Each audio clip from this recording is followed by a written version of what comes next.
All right. Good evening, everyone. We're going to go ahead and get started. Hi, welcome. Welcome, members. Welcome, guests. Thank you so much for taking the time to be with us tonight. Folks on Zoom, we appreciate you too. All right. We're going to start off with our internal vice president giving us a mindfulness moment. So we have Amber K. Niatoa. If we can highlight her on the Zoom.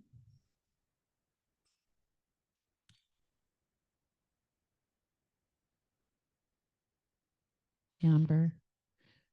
Maybe she might have stepped away.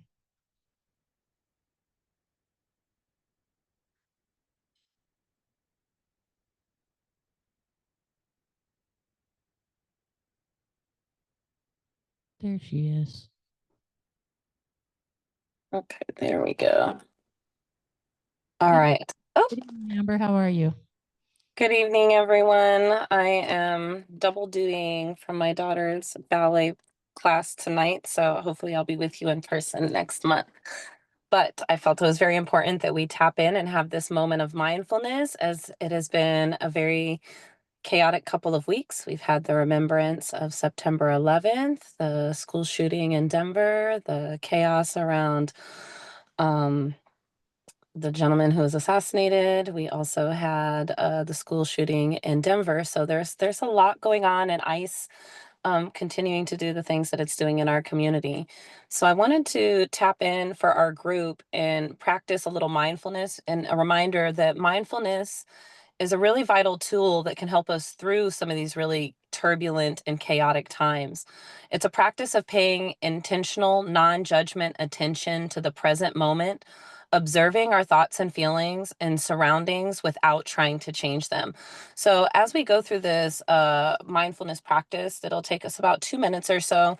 Anything that comes up, good, bad, or indifferent, whether feelings of love, feelings of sadness, feelings of fear, feelings of joy, neutrality, whatever arrives, just allow that to be and allow things to just continue to pass with the breath. So we're trying to practice non-judgment and attachment, and just allow what it is to rise and then pass like a cloud in the sky. So I'm going to invite everyone to bring their feet firmly flat onto the ground and take a nice long spine. Sometimes it helps to sit towards the edge of your chair, but if you feel like leaning into the chair is useful, do whatever feels good for you. Take a couple seconds and just roll the shoulders, releasing any tension from this long day and making sure that we don't carry it through the entire week. Good. And then you can either find a focus point right off the tip of the nose, or if you're comfortable, bringing the eyes closed. And you're just going to begin to breathe in and out through the nose if you're comfortable, or in through the nose and out through the mouth. Sometimes that's a little more soothing for people new to breathing practices. So just taking a breath in, aware of that breath as you breathe in, and taking a breath out, aware of that breath as it goes out. And just let yourself be fully here. We are all here together in this shared space, whether you're in the room or with me on Zoom. And we are all part of one strong, courageous circle of women and allies.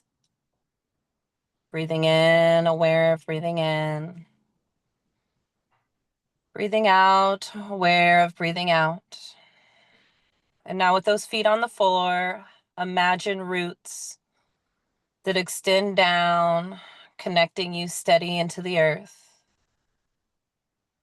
Let this ground hold you, just as the generation before us have held us, as they gathered, organized, and envisioned change. Trees are magnificent because their roots share a little network of communication under the earth. So allow your roots to communicate with the roots of those who are here with us today, with those who have come before us, and creating the communication for the roots, the seedlings of the future.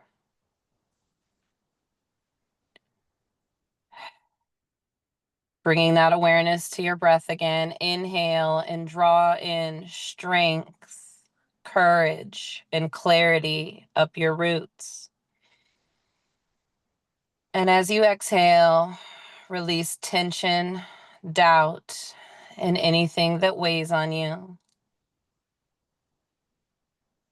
Breathing in courage, strength, and clarity. Releasing any tension, doubt, or anything that weighs on you. Notice as we breathe together that we are connected. Each breath weaving us into a larger rhythm of collective power.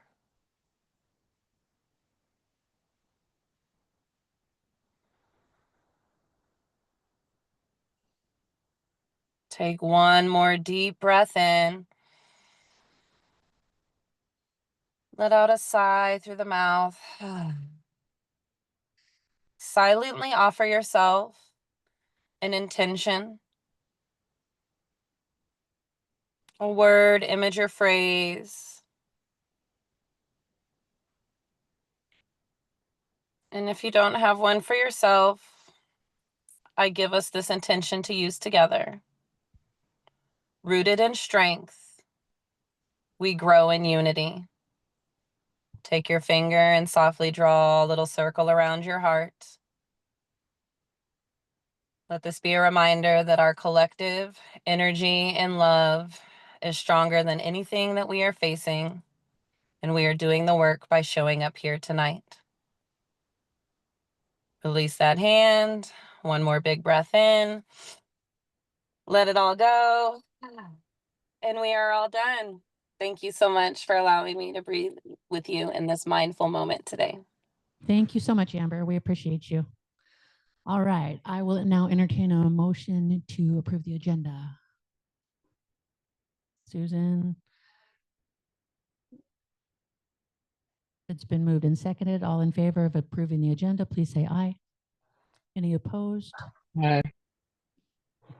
The agenda is approved. All right, we're going to move on to our very first thing, what we always do as candidate comments. And we'll start in the room here. We have a representative from Tony Atkins for governor. If you want to come on up, Ryan. You have 2 minutes.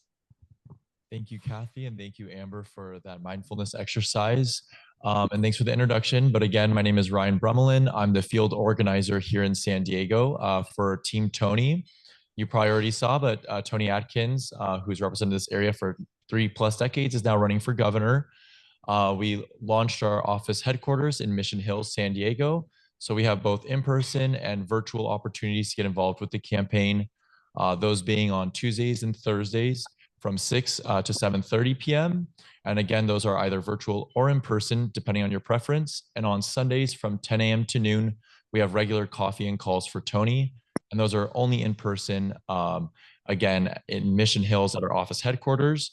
But we're getting started early, cutting through the noise with all the other candidates that are running. So if you're interested in joining us early on here, feel free to, I'm going to pass around a sign-up sheet. Also, I'll leave some flyers. And if you're joining virtually, you can email me at ryan@tonyatkins.org, or you can go ahead over to our website and sign up directly on our website volunteer portal. Thank you so much for the time. Thank you. Thank you for coming out. All right, candidates. What do we have on the Zoom? We have Mandy Havlick. Mandy, you have 2 minutes. Oh, yay. Well, thank you, everyone. It was great to be here tonight. Thank you, Amber, for that wonderful mindfulness session. I feel very zen. And so I'm here to let you know that I'm running for city council here in District 2 for San Diego. I'm a mom, a Navy wife to a disabled combat veteran, and I'm Indigenous and a proud Democrat. I've spent years advocating for this community, advocating for traffic safety, protecting our coastline, as well as supporting sustainable, responsible growth as first vice chair of the Peninsula Community Planning Board.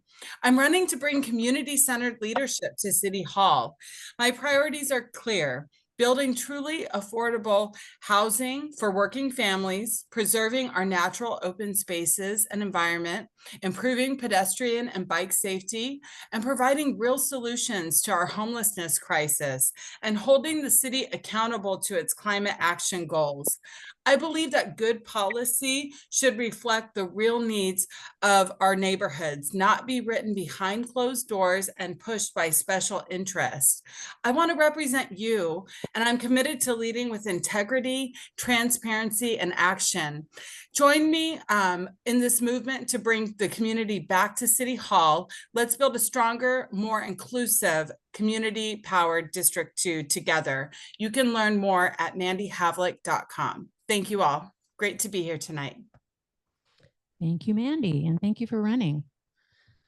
All right, do we have any other candidates? All right, seeing none, we're moving on to any elected officials or the representatives. Any on the Zoom? Seeing none, we're going to move on to our program. Look at that. All righty. So we have a program tonight featuring Nancy Relaford, and she's going to talk to us about automated license plate readers. She is from Trust San Diego. Please welcome Nancy.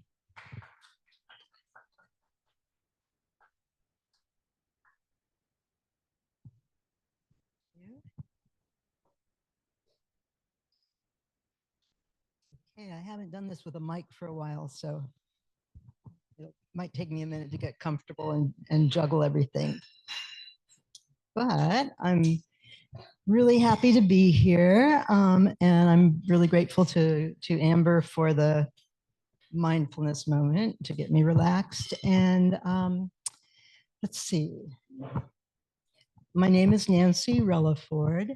I was born and raised in San Diego, and I am a member of my home organization is Showing Up for Racial Justice San Diego.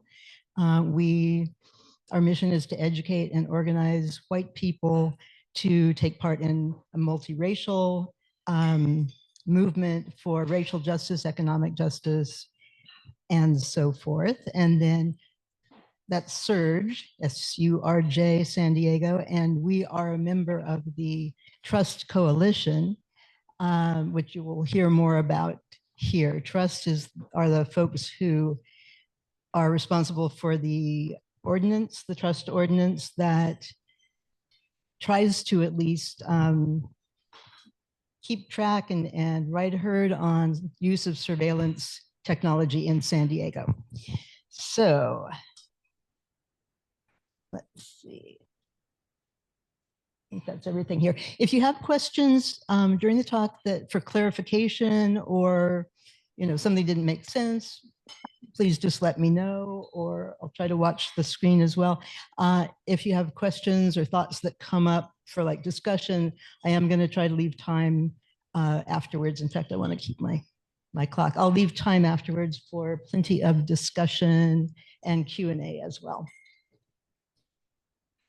So, oh, you told me, yeah. I think I've got the one with the white. Okay. Good. Okay. So that's my introduction. Today I'm going to talk about ALPR, which is the automated license plate recognition technology or license plate readers, what it is and how it works, community harms and impacts of the use of that technology, especially by law enforcement, laws, policies, and players that are coming into either trying to set guardrails on the technology or, well, that's mostly it, setting guardrails or possibly trying to move away from use of the technology. What's happening right now in San Diego, a lot of exciting things are happening and coming in every day with revelations and changes. And then how you can get involved if you're interested in going down the rabbit hole with that and getting involved with Trust. And then we'll have time for questions and discussion. So Trust stands for the Transparent and Responsible Use of Surveillance Technology, San Diego. It's a coalition of, I think, 20 or 30 different organizations, social justice organizations, and technology privacy And originally it was formed when folks discovered that the city had put in smart streetlights with cameras kind of quietly and without telling anyone, and the police were using the surveillance cameras for various uses, including surveilling people protesting during the Black Lives Matter movement. Yeah, and so the fight continues. Trust wrote and managed to get into effect the trust ordinance. Sorry, let me know if I'm like talking too loud or too quiet. The trust ordinance to give oversight of the use of surveillance technology from the city. And the fight continues to give that ordinance teeth and help folks comply with it. Okay, so how many people? Yes. Nancy, would it be possible for John to pull up a list of those organizations? Because I think that's important for people to know. It would, and I think I have a slide in there toward the end that it's hidden. Do you see it? So okay, great. And I'm not sure if this one is up to date, but it is there, and we'll give different names.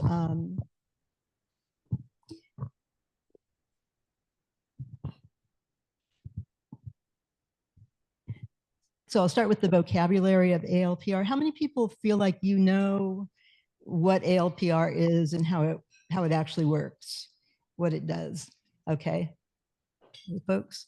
Okay, I'm going to go over just quick ALPR 101 because a lot of times when we have the discussion, a lot of people are confused, and the proponents and the police kind of tend to keep people a little bit mystified about what it is and how it works in order to make it more palatable. So yes, thank you. Okay, so here's our members.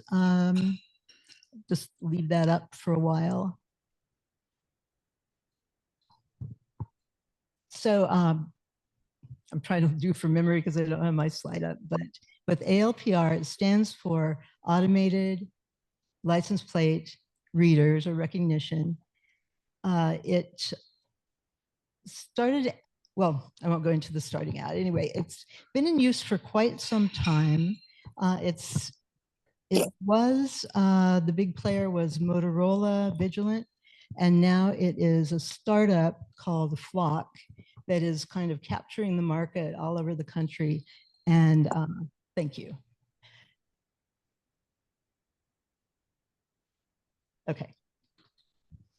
And kind of has more, it's a little more aggressive and wanting to build up its market share. So ALPR in San Diego, I believe all of the ALPR cameras are stationary. In other words, they're mounted onto streetlight poles. There is also technology to have it in police vehicles so that the cameras are scooping up every license plate that the police car passes and adding it to the database.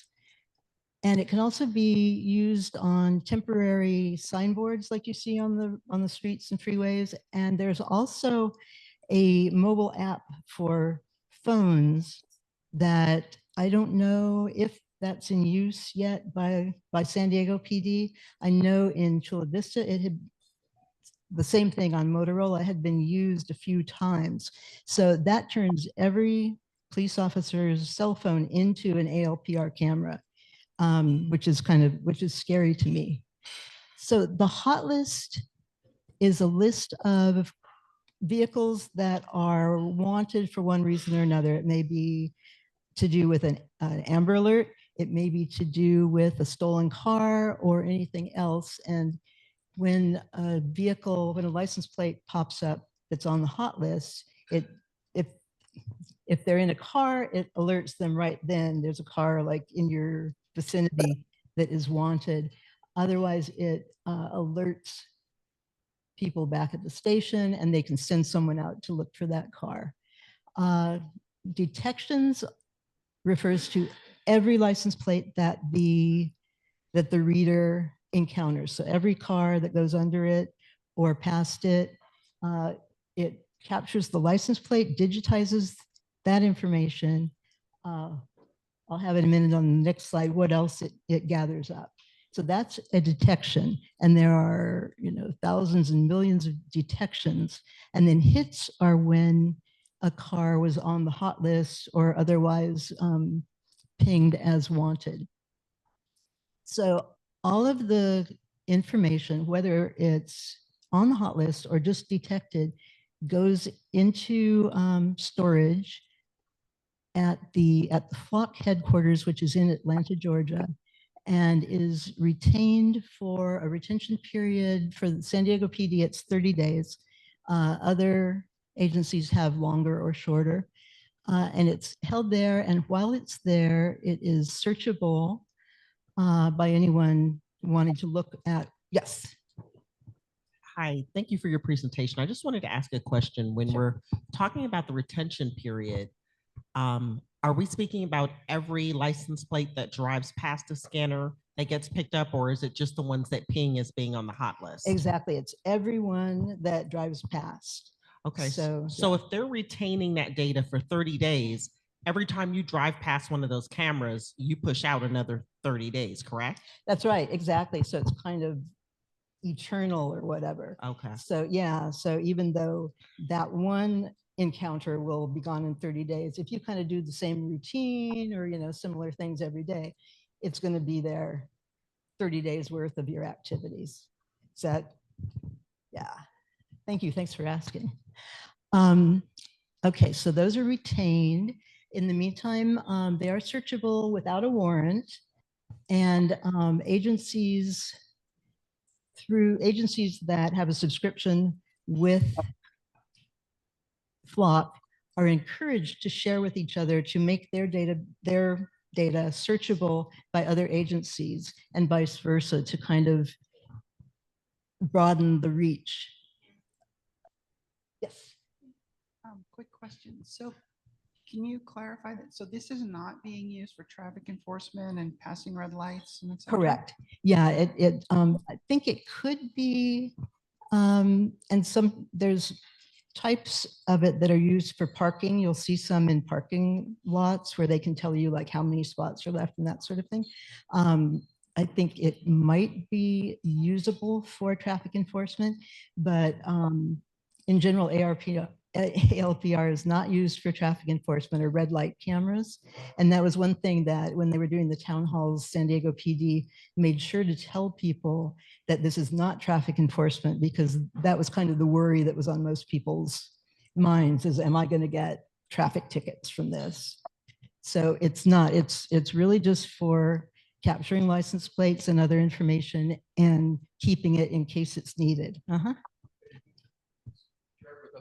Other law enforcement agencies, do they have to request permission from the SDPD each time they want to look at it, or can they look at it indiscriminately? I'll answer that generally first, but each agency kind of gives permission to other agencies through the dashboard that they use with the system. So they can say, nowadays we only share in California, or we'll share with anybody.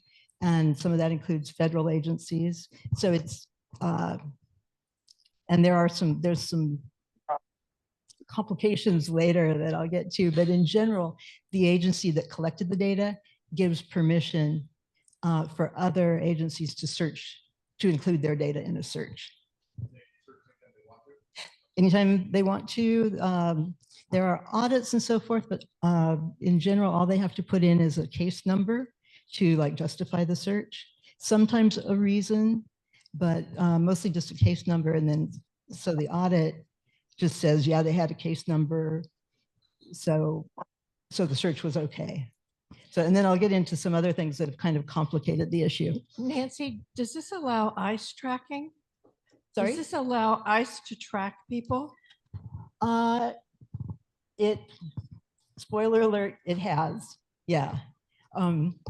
It has been used by ICE, and that's part of the issues that we're dealing with now. We have a So- question on Zoom. Okay. Brenda Miller, would you like to ask your question, please? Yes, I would. Thank you very much. I was reading about these cameras and was told that they, because of the corporations across states, that they're tracking pregnant ladies that are coming across, like into California, a friendly state um, for pregnant ladies in relationship to a state that bans abortions. Can you Right. expound on that? Yeah, and I will talk more about that in detail on another slide, but yes, Okay. that was one of the fears, and there's at least one case where we know it happened. So, Okay. yep, reproductive care is an issue. Okay. Thank you. Thank you. Thanks for asking. And then flock safety has kind of, most of the agencies in San Diego County are using flock. Motorola is the other big company in ALPR technology.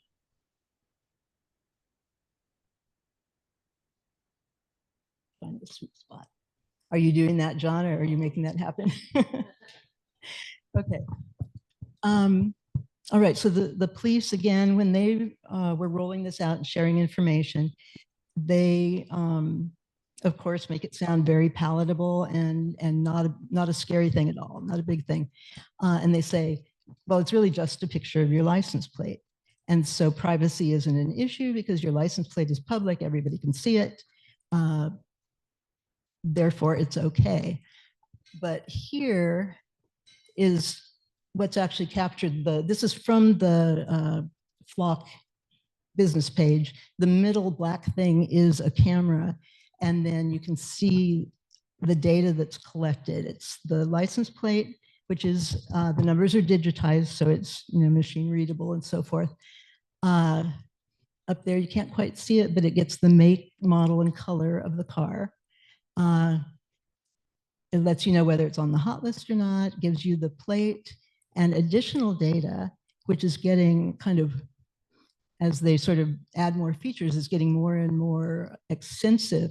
So they do now what they call a fingerprint of your car, and it can include any damage, bumper stickers, roof rack, anything that's kind of unique about your car, and then keeps their tally of how many times it showed up on that camera.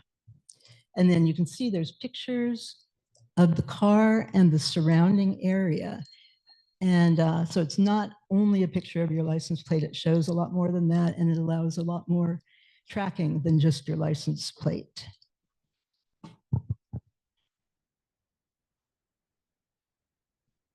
All right, so we've known for quite a while that ALPR in general has about a 10% error rate. So about 10% of the time, if they're pulling over a car based on an ALPR hit, it could be the wrong car. It could be a car that has nothing to do with whatever they're looking for. So people have been pulled over, held at gunpoint, and then find out it was just like one digit off, or they didn't have the state of the license plate. So that's one problem with ALPR. And that could be fixed by maybe, tightening up the technology, making it better.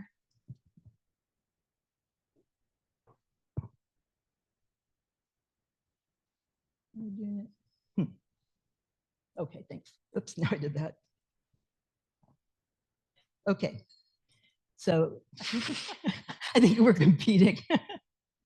Okay, failure stories.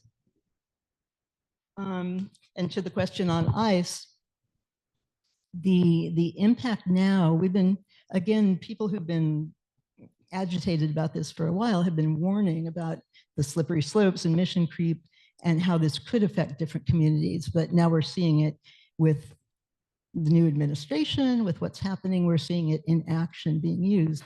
So, so yes, this can be used to, and has been used to track anyone kind of in real time and historically where they've been, where they're likely to be.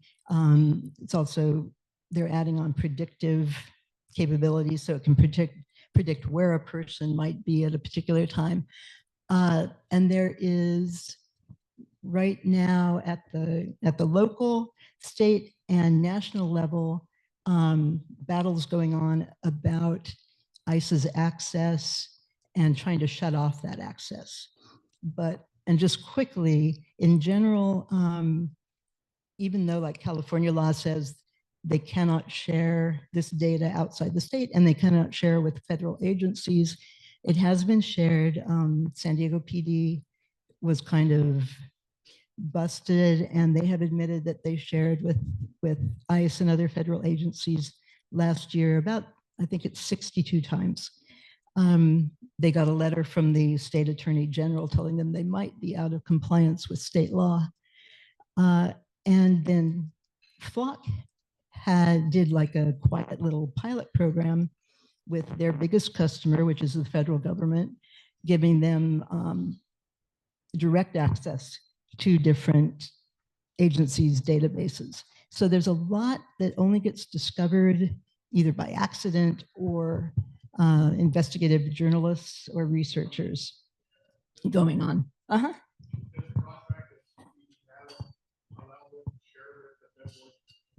Sorry, say that again?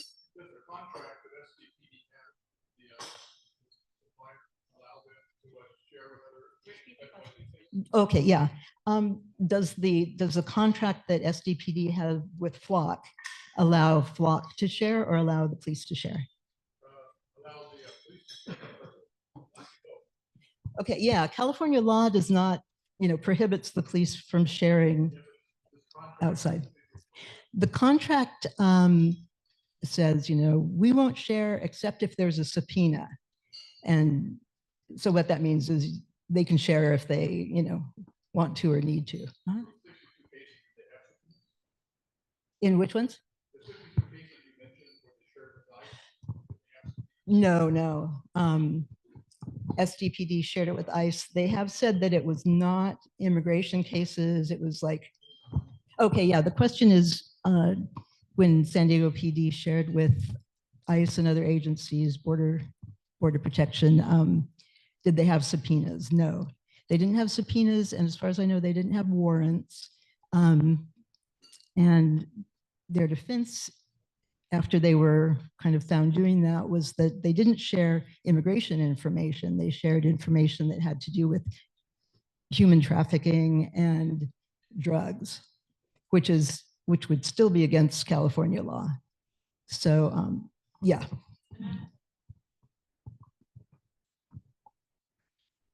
Thank you. I had a question. Given that this appears to really butt up against the Fourth Amendment and the right against illegal search and seizure, have there been any preemptive lawsuits from civil liberties organizations on that ground? I love the way you think. You're like doing, these are all things that we've like, yeah, that everybody is thinking about. And yes, there have been.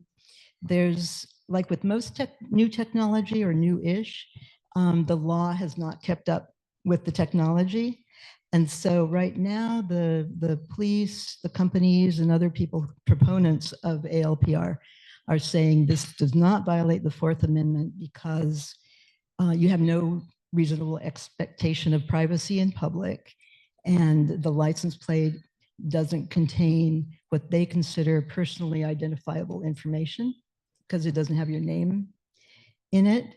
And then, people who are advocating for privacy and non-surveillance say, yeah, no, this is unreasonable search, and it is tracking people. It's persistent tracking. I know that like police have to have a warrant to like put an actual tracker on your car, but they don't yet for this kind of technology. Are there any detective controls or safeguards for like a jilted lover, ex, stalking, the person he's interested in. That too has happened. So the question is, are there any safeguards so that somebody who has access to the system can't use it to stalk an ex-partner or somebody else that they want to know where they're going? It has happened. People have been caught doing it. Probably other people have done it and not been caught. The only thing that would catch that is when they audit and look and see, was it used correctly, appropriately? But the audits, I think, this is my opinion, are not going to deep dive enough to really catch, okay, if they entered a case number, was that a case that was actually related to the search they did? So it's really only the most egregious violations that would really, come to the eye, that would really show up. So yeah, that's another danger, is misuse and abuse. There's also been people from one agency sharing their password with other officers, like in a task force or whatever, that there's both local police and federal agents in. So it's the Wild West right now. There's a lot of things that are happening in terms of abuse and misuse of access. So would you prefer we hold our questions till you get through your? No, I think this is great because you're really raising all Okay. the appropriate things. Yeah. Are there any consequences for agencies, officers who do these things in violation of either the contract or policies, procedures? So is Post keeping up with this? And if someone is harmed as a result of information put out there, are there consequences, or are they immune from that as in some similar situations? Interesting. I mean, my off the top of my head, I would say there's about the same consequences that there are for other violations of, what can we say? Violations of access or violations of the power of officers. So that's a good question. I don't know about Post. I'll have to find out about that. Sorry. Oh yeah, thank you. Thank you. So Post police officers. What does it say again? Standard. Yes. Yeah. Okay. And that's the credentialing body that says you can be a police officer. Oh. And yeah. Yes, police officer standards and training, and it's a state level certification, and it's ongoing education for officers. Right, exactly. And from what I've seen from like some other things that are currently other campaigns in San Diego, not related to ALPR, it's very hard to get someone disciplined by Post or get someone to lose their police officer credentials, but it can be done. And the other possibility would be a lawsuit if someone can show that they were harmed. So, and there are lawsuits in the works right now. Okay, so yeah, I will go on. But so there are potential harms and real harms to the immigrant community in terms of tracking people, just adding another tool to ICE's toolbox. There are impacts on over-policed communities. So if you can see this map, it shows, I think I have a laser, okay. It is what the San Diego police provided as to where the cameras would be placed. And if you look at this map, like right in this middle zone, there's a kind of a break there. Up here, the cameras are more on freeways and maybe a few cameras along commercial streets down here. And as you get around the 94 and south of the 94, they are clustered. There's more cameras and they tend to be in areas where people live. So, so those cameras are not there yet, or are they there? What's that? Are those cameras already there? I'm sorry, this is Michelle. Yeah, they are already there. Really? God, am I naive? I knew nothing about this. This is horrible. They're very, they're hard to spot. But Yeah. yeah, this is when the police were proposing putting in the technology, they had a series of town halls. They showed this map among other things. And I went to, they had the town halls by neighborhood, and I went to several, and at the La Jolla town hall, people were wanting more cameras. That they were saying, we want our fair share of cameras because we have crime here. And what the police spokesperson explained was that in La Jolla, the police, by their statistics, see crime and criminals coming in from outside. They come from the freeway, from the 5 or wherever. They come in, they do crime, and they leave. And by implication, in the southern part of the city, that's where, because they have them in the neighborhoods, that's kind of implying that's where criminals live. So it's a very clearly racially biased situation, placement, but the police say that's based objectively on crime statistics, which, you know, I believe, and I think we know, are also biased or based on biased policing. But when was this put into effect in San Diego, and what was the vote on the city council? Yeah. Gosh, I'll have to get back to you on that exactly, but it was about, I want to say, about a year, more than that. Yeah, okay. That sounds right, 2023-ish. And it was a process, and they had to, because the trust ordinance was in place, the police had to do a lot of, a lot more outreach and explaining and so forth than they normally would do. So it was a long process, but then they were put in place, and the vote was maybe 4-1. Yeah. Well, before these cameras were officially rolled out, there were things called shot spotters, and those have been installed since 2016. And those are kind of the precursor to what we're seeing now with the video surveillance. And so I don't know if you're going to discuss that, but this has been kind of a slow roll of various surveillance technology. And of course, it started in the southern communities primarily. And it started, at least as far as we know, it started with the smart street lights. And Brenda has a question. Brenda, go ahead. Well, more of a statement. I can draw a timeline because this was almost one of Monica Montgomery's battles before she left the city council, because Definitely. initially there was an emphasis of putting the cameras in a large portion of District 4 that she was fighting against. Yes, and Monica is wonderful. And I'm so glad she's on the county board now as well. I think maybe we should let Nancy get through her slides and then we'll do Q&A. Okay, that's a good idea. afterwards. But you're all raising exactly the right questions. Let's see. Okay. Okay, an impact on reproductive privacy and reproductive rights. The lower headlines are things that we had been warning about, but they were all hypothetical at the time. And so there was an impulse to say, oh, you're just worrying about nothing, take off your tinfoil hats.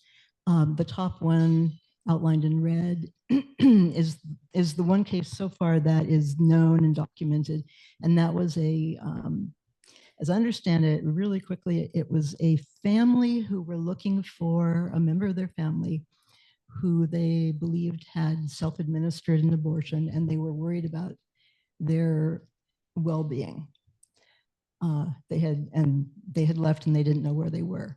So they did a missing person thing with the police, and a police officer went in and searched 83,000 cameras to track her down. And I can't remember where they had gone. It wasn't California, but it was a state where this was legal.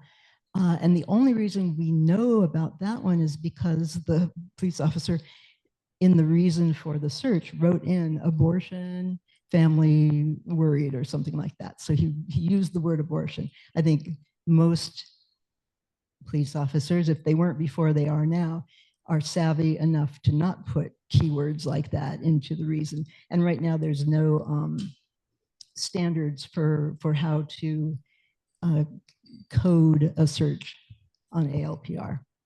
So yeah, that's definitely another thing that happens and will continue to happen.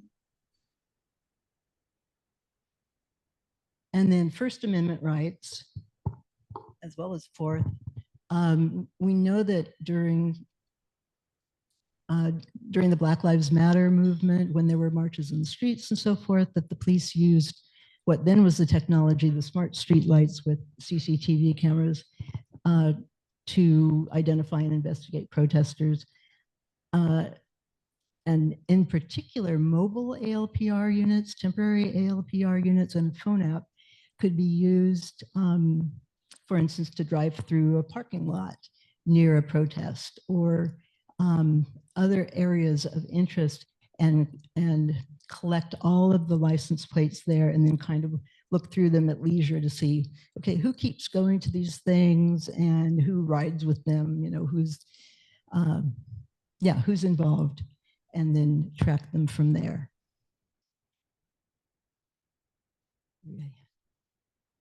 Okay, I won't go into this one right now, but there is, if you trace the lines, it goes on to Palantir, who is an investor in Flock. That's all I'll say about that. Yeah, it's kind of like you can draw your string out on the wall and all lines lead to the usual suspects, but it's definitely the money, the profit motive is part of the reason that this gets pushed and the product keeps getting more and more capabilities, is to continue to sell the product. That's all I'll say about that. Okay, so there are laws. There is SB 34 that governs ALPR use of data. There's SB 54, the California Values Act, and both of those prohibit police from sharing data with federal officials for the purpose of immigration. The SB 274 is in progress. Have people heard about that?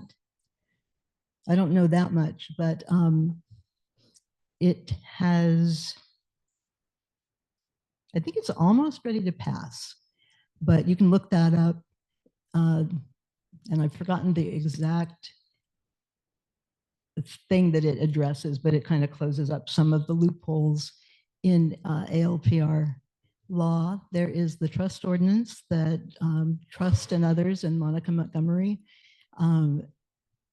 got through, that was voted on, and that, among other things, established the Privacy Advisory Board, experts and community members who kind of review the city's use of surveillance technology and make recommendations. And the Attorney General, is it Bonta, advised San Diego PD that they might be in violation of California law. And so the Privacy Advisory Board and SDPD are both responding to that kind of right now as we speak. And the police, one thing they've done is stop sharing, making their data available to share with any agencies right now. And then in the US Congress, Krishnamurthy and Garcia are beginning an investigation into Flock and Flock's business practices. So that's exciting. Yeah, and this, the box up on the right side is from KPBS with the SDPD admitting violation of state law and mishandling of their data. So that's still working itself out. Who's in the fight? Trust, the Privacy Advisory Board, you all, California Democratic Party, the Labor Council, EFF, if you don't know it, the Electronic Frontier Foundation are such an amazing resource and fighters. ACLU is doing some lawsuits. There's smaller groups like San Diego Privacy, Oakland Privacy, a group called DFLOC, and et cetera, all over the country. Privacy advocates and rights activists in pretty much every city and town. And towns are beginning to either cancel their subscription with FLOC or decide not to start using ALPR. So there's movement there. And then I'm thankful for investigative journalists, researchers, and others who use every tool at their at hand to get this information and get it out to people, because it's not readily available unless you really search. Okay, this is, and I think John and Michelle are going to talk more about the resolution that the California Democratic Party has approved. And thank you so much. And then what's happening right now?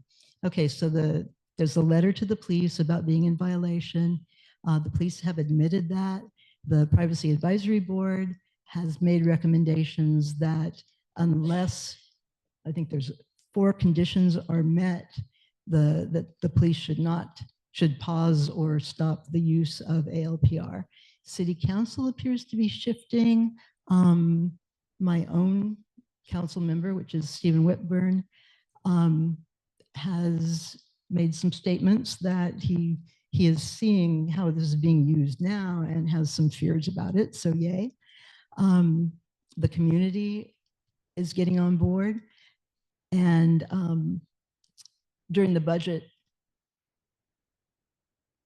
sorry, my words are going, budget session, we had a campaign with other groups to cancel or pause the ALPR contract, which is about $2 million a year, and shift the funding to community needs, parks and libraries, youth centers, peacekeepers, and so forth, and what that money could do for people.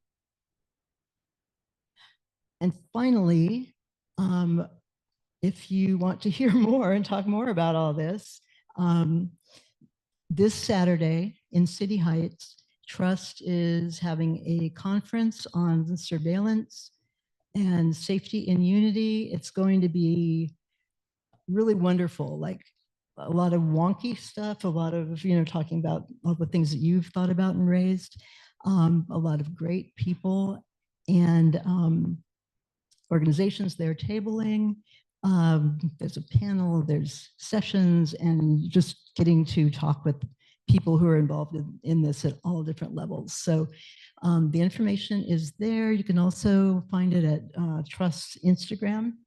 And we'll send it out too. Oh, good. Thank you. Thank you. And it's free. You do need to register to get the address, and so they get a lunch count. So please come to that.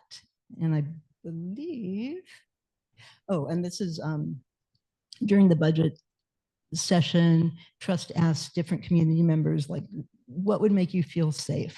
Does surveillance make you feel safe? Or what could you do with $2 million that would make you feel safe?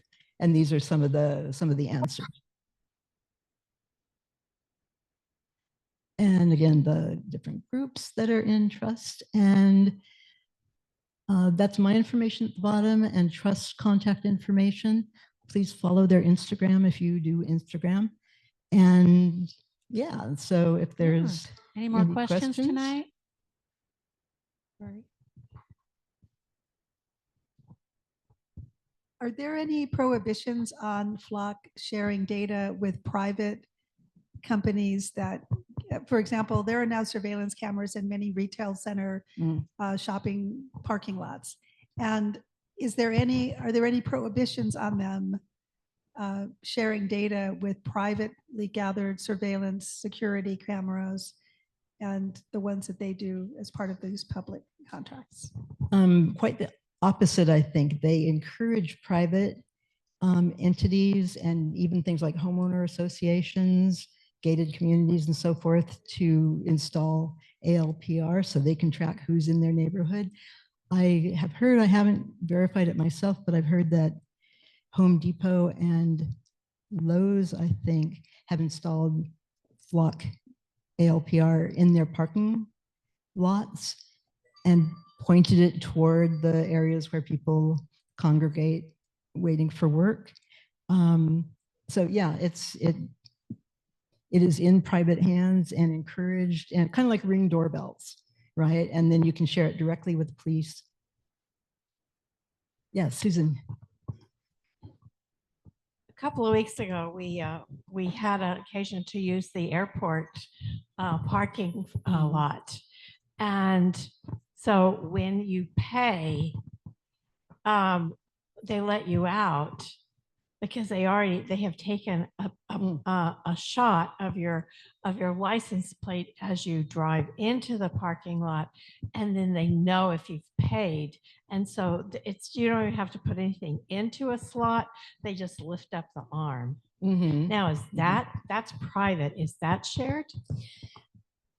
I don't know about that because I know they use it for the parking, and I haven't been able to track down whether they're sharing it with, I don't know if it's Flock. There's other companies that just do parking lot management. So, but, you know, and again, I'm not sure about what kind of data they collect, but just like private cameras, entities who own this technology can share it with the police, either on request or set up a partnership where it's shared automatically. So, but I don't know about the airports for sure. Thank you so much, Nancy. Thank you. Oh, did we have Thank you another so much. question? Sorry. Yeah. I'm just going to let you know that SB 274 passed the legislature on Saturday. Oh, yay. All right. All right. Oh, we can use a little good news. That's, right? yeah, that's happy. Here we go. One more. Quick question. I know we talked a lot about like mitigation around laws on this. Have there been any county actions that are mitigating some of these concerns? Oh, wow. Let's see. The county is a whole other can of worms, and the sheriff uses Flock also and has it in both the unincorporated areas that they do law enforcement for, and then the cities that contract with them. Mitigation, I think it's about the same situation, and I don't know because I haven't been involved in that fight, but I think it's about the same. Now that Monica Montgomery's step is on the county board, you know, there may be more disclosure on that. One thing I do know is that we didn't even get into like fusion centers and God, what's it called? I'm blanking, but you know, the centers where all the police send their data, like yeah, anyway, there's centers where things get sent, and then task forces, other things where like the data is just floating around. So yeah, so thank you. Yeah, thank you all. Thank you, Nancy. Let's give her a round of applause, everyone. Thank you. All right, we appreciate you. John, did you want to speak a little bit to the resolution that went to the state party? Yeah, no, sure. Thank you. In fact, Michelle Krug, she was on the call earlier. She wasn't feeling well this evening, otherwise she would have been here. But she's dropped off the Zoom, so I'll talk to this. But at the Region 22 meeting back in July, I think it was, and thanks to many of the delegates that were here this evening as well, this resolution was put before the Region 22, who voted on it with one abstention, and then got passed to the e-board executive board meeting virtually held in August for the state level party. And so the good news is that at the e-board convention, the state California Democratic Party adopted this resolution that Michelle authored, and I helped her wordsmith it a little bit, opposing, as everything we've been talking about tonight, the automatic license plate readers data misuse and prioritizing community investments over surveillance expansion. So this is really good news. And what was interesting as well during that meeting is that, sadly, if you like, the San Francisco Democratic Party, the chair of, tried to get the resolution pulled from the consent agenda. She only managed to get 9 votes of the delegates that were there, of almost 300 delegates. So the vast majority of delegates in the party recognize the seriousness of this issue and how this data is being used and abused, is being shared with federal authorities, whether it circumvents, state law or however they do it. There's all these end runs around the laws. The easiest way, as Nancy alluded to this evening, is that these are all private corporations, and many of them are incorporated outside of California. The data gets sent to Florida, to Flock, and then they turn around and sell it to whoever they like. And they just make money. It's just a money generator for them. They have no morals. It's all just a question of what they want to do with it. And you can see here on the Instagram post of somebody commenting on the state party is that it's sad to see, if you like, the San Francisco Democratic Party has now become, a certain shade of color, if you like, of the party, which is not surprising when many members of that Central Committee are bought for by the billionaires that are elected to run the city. And one of the clubs there, in fact, is also calling for, the San Francisco Latinx Democrats are calling for Trevor Chandler, who is a Central Committee member in San Francisco, to resign his seat on the party because he is the public affairs director for Flock. So in the midst of the Central Committee, if you like, you have an individual who is actively working against so many members, anyway, it kind of speaks for itself. And we can see some of the same behaviors here played out, and in this next election cycle, we will also see some of the same behaviors from candidates and people who want to run as our representatives at the local level.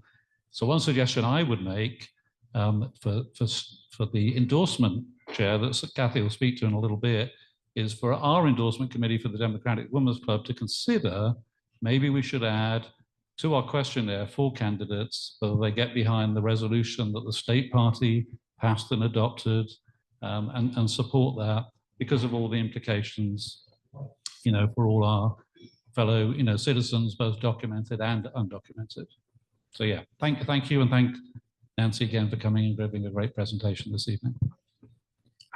So for those of you who might not know, when a candidate is seeking the endorsement of the club, they fill out a questionnaire, and the questionnaire asks their position on many issues. So we will be adding this issue to our questionnaire so that we can get commitment from the candidate one way or the other, oppose or support. All right, that was great. Thank you so much. Next, we're going to have our endorsement consideration for California Proposition 50. Clearly, we do not have quorum in the room tonight, but luckily we've done an electronic ballot, which John will tell us whether or not we reached quorum with the electronic ballot. But just real quick, California Prop 50, also known as the Election Rigging Response Act.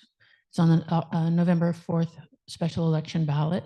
If voters approve, the existing congressional map created by the Citizens Redistricting Commission is temporarily replaced with a new map proposed by Legislation Assembly Bill 604. This map will be in effect for the 26, 28, and 30 House elections. After that, the Independent Commission would resume its role in redrawing maps.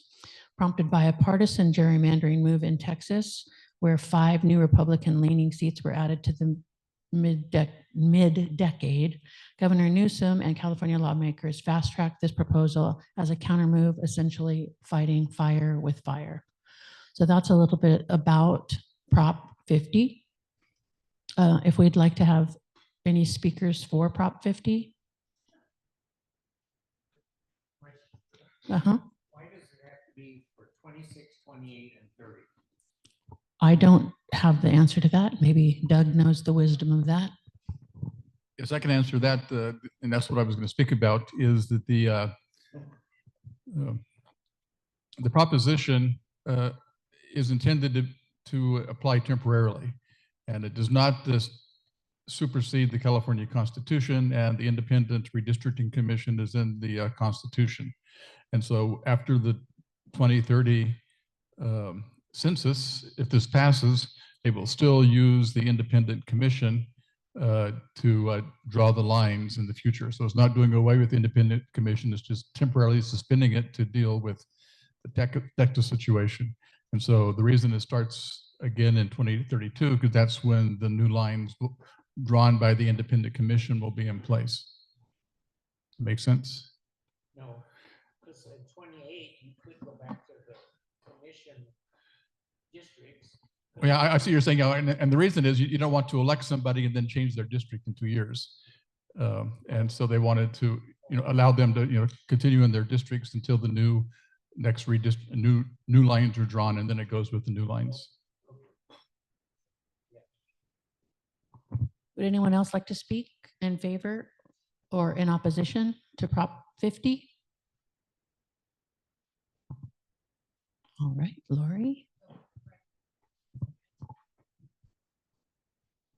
Thank you. I was serving on the Elections and Redistricting Committee in 2010 when this proposal came forward. And it really was ultimately put on the ballot by the legislature to create the Independent Redistricting Commission as a way to earn support for the budget, which at the time required a supermajority. We had to get some Republicans to vote for the budget. So there were threats by private entities to put that on through signature gathering. They had the money to do so. So we were up until the wee hours of the morning debating that independent commission and creating it. And it was, the governor then was a Republican, Schwarzenegger. So this has always been full of political implications. And here we are again 15 years later with more politics shaping this discussion. So I'm supporting it because we just have to respond to what's happening at the national level. But I just want people to know that even the independent commission was created as a result of political pressure being put on Democrats at the time in the legislature. Oh, there's one on Zoom, right? Brenda, go ahead.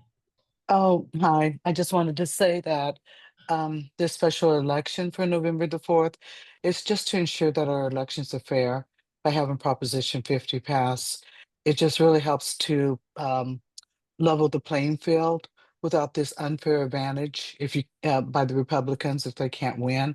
You have to, make changes, which is come on, play nicely. And I just read recently that Missouri has done the same thing. So I hope other Democratic states jump on board as well, since Texas started it. It's a snowball effect. So may the Democratic states continue to, unfortunately, be at special elections to do redistricting. Thank you, Brenda. We'll have one more, Susan. I just have a question. Has everybody in the room voted?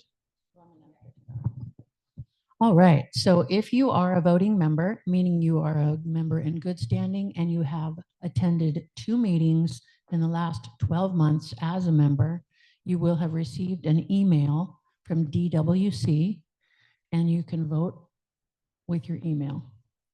So make sure that if you are qualified to vote, make sure you vote. And then John will let me know if we've reached quorum. Yeah, we have quorum. Yeah, for sure. Is there anybody here who hasn't voted? If not, I can. All right.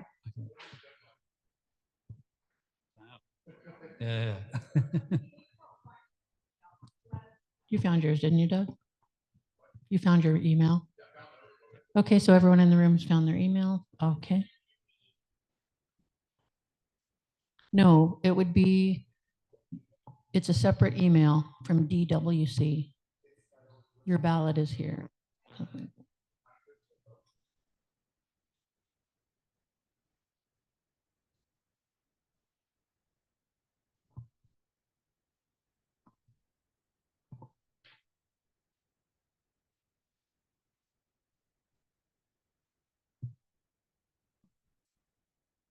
And if you can't find the ballot, we can record the vote. We'll just do a by voice hand. vote. Yeah.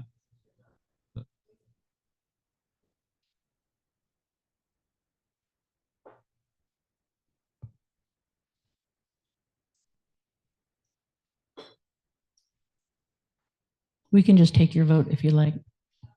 Okay, it's another yes. Oh, yes, that's good. That's the right answer because that makes it unanimous. Yay. All right, the club has unanimously endorsed Proposition 50, and we have a surprise for everyone. Go ahead, Susan.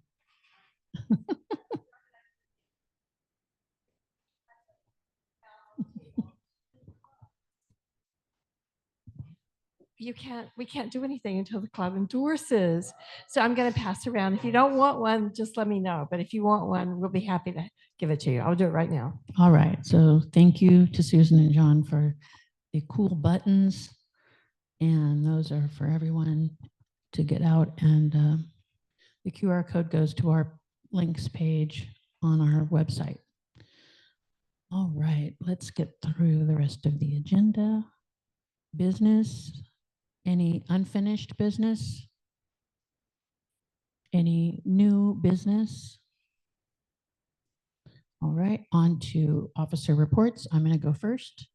First, I want to thank the endorsement team for their work on the Prop 50 endorsement. That's John and where is, no, there's Patricia. Beatrice is not here. Thank you very much for your work on it. Putting together the endorsement involves going over the list, going over the attendance, making sure people are paid and have attended. It's so important that you sign in, because if you forget to sign in and then you don't get credit for a meeting, and then the 12 months you age out, and then all of a sudden you're wondering why you can't vote. So please make sure you sign in, everybody. But I want to thank them for their work on the endorsement. Also, speaking of endorsements, it's getting that time where we're going to be endorsing candidates or considering the endorsements of candidates. We've got to put together an endorsement committee. I have appointed a chair. Stephanie Wells has agreed to be our endorsement chair. Stephanie doesn't happen to be on the call, does she? She is? Yay. Let's hear from Stephanie real quick and thank her for agreeing to help us out. And the endorsements is one of the most important things that clubs do. Hi, Stephanie. Hi, in the middle of cooking dinner. But yes, I'm super excited to do this. I think it's going to be a great cycle, and I feel like I have a pulse on who's running and what the candidates are, and really going to get in there and make sure that everybody's represented well. Thank you so much. We really appreciate you. Have a good dinner.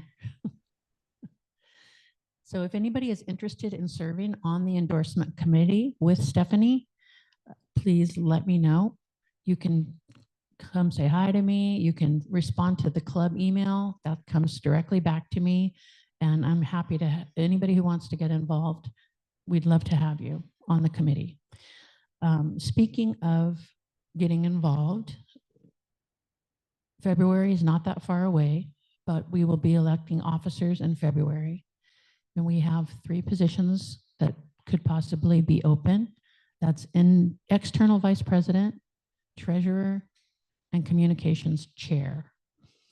So before we can do club officer elections, we need a nominating committee. That committee will be selected in our October meeting next month. If you are interested in recruiting candidates to be officers, if you're interested in becoming an officer, if you're interested in being on the committee, either way, we'd love to chat. We can go have coffee, we can talk on the phone, we can talk any way you want to. Please, for those of you who are hesitating to get involved, just jump right in and do it. It's the only way. So I'd love to hear from you. And there's always a place for anybody who wants to work. There's a place for you to work. I wanted to remind everybody, the last time we were together, we had the forum for the party chair, and the results of the election for party chair. Will Rodriguez Kennedy, did I say that backwards? That's right. He prevailed in the chair race, and he is our new chair. If you ever need to reach out to Will, you can go to the county website and you find his contact information there, or I could connect you as well. Lastly, in the president's report, I would like to remind you that we have an app You can search wherever you get your apps and you'll have all your meetings, emails, announcements come right to your app on your phone. Search your app store on Android or Apple for your app. Okay, on to the other officers' reports. Susan, do you have anything? Susan is our external vice president. I just want to remind everybody the buttons are the perk of coming in person. And thank you for the buttons. It takes work to design the button. It takes work to make the buttons, and we appreciate you and John doing that. All right, so do we have any officers on the Zoom? Mandy's no longer an officer. Mandy had to drop off as our endorsement chair previously because she's running for office, which is awesome. Amber is still on the call. Amber, if you are. Yeah, I have nothing to report. You have nothing? No. Thank you so much for sticking with us tonight. Thank you. Hannah, secretary. All right. Beatrice is our treasurer. She let us know she wasn't going to be here tonight. Patricia, do you have a report? Thank you. As I remember, we have 122 members now. And I just wanted to reiterate what Kathy said about signing in.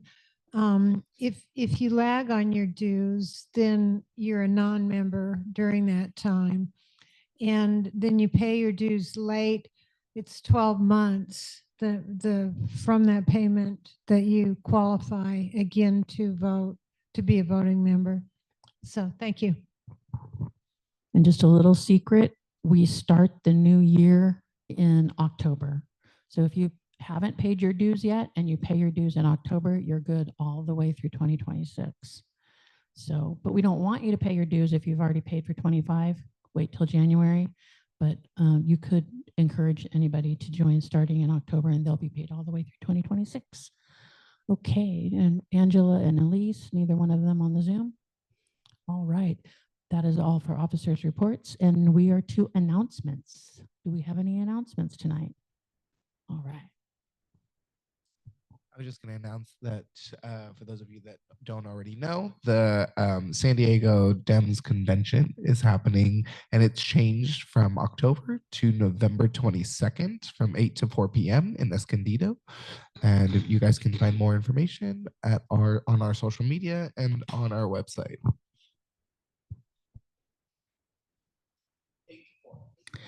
Right. So, and the reason that was changed is because we are all hands on deck for Prop 50.